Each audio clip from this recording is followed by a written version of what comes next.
පින්වත්නි මේ භූමියට ඇවිල්ලා කවුරු හරි කෙනෙක් දෙවිවරුන්ට කතා කරලා කිව්වොත් මට මේ විදිහේ ප්‍රශ්න තියෙනවා ස්වාමිනී මං ගැන බලන්න කිව්වොත් එසැනින් දෙවිවරු අවධානය යොමු කරනවා. මේ පුණ්‍ය භූමිය තමයි මනුස්ස ලෝකයේ අතරින් දෙවිවරුන්ට පළවෙනියෙන්ම පෙනෙන භූමිය.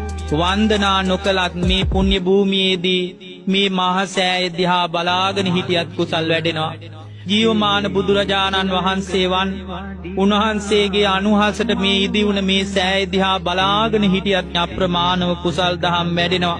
මේ ලංකාවේ ජීවය තමයි මේ මහා සෑය රඳුන් වහන්සේ. මේ පාදම ළඟ දන ගහලා Tamanගේ නළල ස්පර්ශ කරලා අදිෂ්ඨාන ලබාගෙන ආශිර්වාදේ ලබාගෙන යන්න ඒ භාග්‍යවතුන් වහන්සේට වන්දනා කළා වගේ අප්‍රමාණව කුසල් දහම් පුරා ගන්න මේ පින්නතුන්ට අවකාශය ලැබෙනවා. පින්නතුනි අතීත කතාවල තියෙනවා පුරාවෘතවල තියෙනවා මේ සෑයටම උඩින් තමයි සිළුමිණි සෑය දිව්‍ය තලයේදී වෙලා තියෙන්නේ. ඒ සිළුමිණි සෑයට උඩින් බ්‍රහ්ම තලයේදී උණු සළුමිණි සෑය තියෙනවා.